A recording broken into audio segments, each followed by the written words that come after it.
Lok Sabha speaker के रूप में ओम बिरला ने अपनी कार्यशैली से सबको प्रभावित किया। प्रधानमंत्री मोदी और गृह मंत्री अमित शाह से उनके अच्छे संबंधों को देखते हुए कई बार ये चर्चा होती रही कि उन्हें राजस्थान की कमान संभालने के लिए भेजा जा सकता है। 9 नवंबर को द जेसी शो में भारत 24 के CEO and editor in chief doctor Jagdish Chandra ने इस बारे में क्या कहा, वो भी आपको सुनवा देते हैं। सर, राजस्थान की राजनीति में एक नाम है या देश की राजनीति में एक नाम है ओम बिरला। अब लोकसभा स्पीकर के तौर पर उनकी आउटस्टैंडिंग परफॉर्मेंस के चलते ये माना जाता है कि देश के प्रधानमंत्री और देश के गृह मंत्री उनके काम से बहुत ज़्यादा खुश हैं। लेकिन जब से राजस्थान चुनाव आने वाले थे 2.5 साल पहले से एक चर्चा चली कि अगले मुख्यमंत्री ओम बिरला हो सकते हैं, और कोई भी ओम बिरला से मिलने आ रहे हैं तो उसको उसी से जोड़ा जाता था कि शायद ये डार्क हॉर्स की तरह मुख्यमंत्री हों।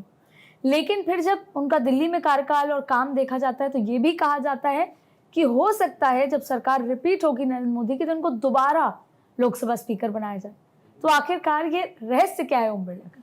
नहीं, रहस्य नहीं, ये ओम बिरला की गुडविल है। उनके बारे में जो बातें चलती हैं, ओम बिरला राजस्थान की राजनीति का एक चमत्कार है अपने आप के अंदर। पहले तो इस पद पे पहुंचना, हालांकि ठीक है नॉमिनेशन था प्राइम मिनिस्टर का, अमित शाह का, माना मैंने, लेकिन जो जिम्मेदारी उनको दी गई इतनी बड़ी है और कितने अच्छे ढंग से निभाया। एक सर्वदलीय व्यक्ति के रूप में उन्होंने लोकसभा को 5 साल चलाया। आप देखिए, कोई नाराजगी, व्यक्तिगत कोई मुद्दा, कितने कितने संवेदनशील मुद्दे आए, कितने संवेदनशील अध्यादेश आए, कितने कानून आए, सब शांति से पास हुई। तो नरेंद्र मोदी अमित शाह का भरोसा है। प्रशासन में कभी उन्होंने हस्तक्षेप नहीं किया। दिल्ली बैठ के उन्हें लाइन लग जाती है सिफारिश लाने वालों की, यहाँ फ़ोन कर दीजिए मेरे को, वहाँ फ़ोन कर दीजिए। तो डिग्निटी और डिसेंसी के साथ उन्होंने इस कार्यकाल को पूरा किया। और आज ये 99% लोग दिल्ली में आपको कहते मिलेंगे कि सेकेंड टेन्योर तो होना ही है इनका लोकसभा में। जितना शानदार, देखो अब नया पार्लियामेंट भवन बना है, ठीक है, प्राइम मिनिस्टर ने बनवाया, एग्जीक्यूशन तो उनके उसमें हुआ ना। देखिए G20 हुआ, सारा कुछ हुआ, नई संसद बनी सारा। और आप देखिए कि उसके आगे जाके फिर और बड़े बड़े घोषणाएं, बड़े बड़े काम होने वाले हैं कि नया भवन बना है तो 500-800 MP का प्लान चल रहा है उनको लाने करने का।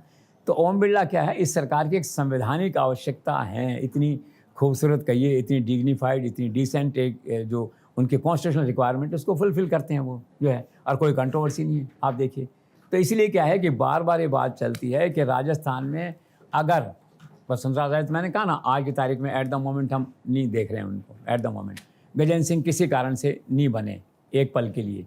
और बात यह है कि एक लार्जर और बड़ा व्यक्तित्व चाहिए। 25 सीटों को देखते हुए और आला कमान के अपने समीकरण होते हैं उसमें है, तो उनके सामने एक डार्क हॉर्स के रूप में ये ओम बिरला का नाम हमेशा उनके सामने रहेगा। इसलिए राजस्थान में बार बार लोग चर्चा करते हैं। और दूसरी बात क्या है, जितने पॉलिटिकल अपॉइंटमेंट हुए राजस्थान में, चाहे राजेंद्र राठौड़ का हो, CP जोशी का और अपॉइंटमेंट हैं, तो ऐसा माना जाता है कि वो लोग सब ओम बिरला के अनुयायी रहे या उनके करीबी रहे, उनके भरोसे के लोग हैं। हो सकता है ओम बिरला ने उनकी नियुक्ति में कोई हस्तक्षेप नहीं किया और सिफारिश नहीं की हो, लेकिन चूंकि वो आपके लोग माने जाते हैं तो मैसेज यही जाता है कि राजस्थान में राजनीति की जो बिसात है वो ओम बिरला की गणनीति अर्थशास्त्र से बिछाई जा रही है, ऐसा माना जाता है। जो है ओम बिरला कोटा में आराम से बैठे हुए हैं अपने, वो चाहते हैं मैं लो प्रोफाइल हूँ, मेरा नाम मीडिया में नहीं आना चाहिए।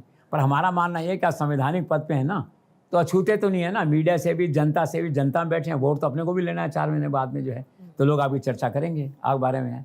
तो ओम बिरला को मैं आज भी मानता हूँ, संभावना कम है, लेकिन अगर आला कमान ने फैसला कर दिया किसी भी कारण से, फैसला उनका है, तो it will be very good choice for Rajasthan, मेरा ये कहना है। That's all.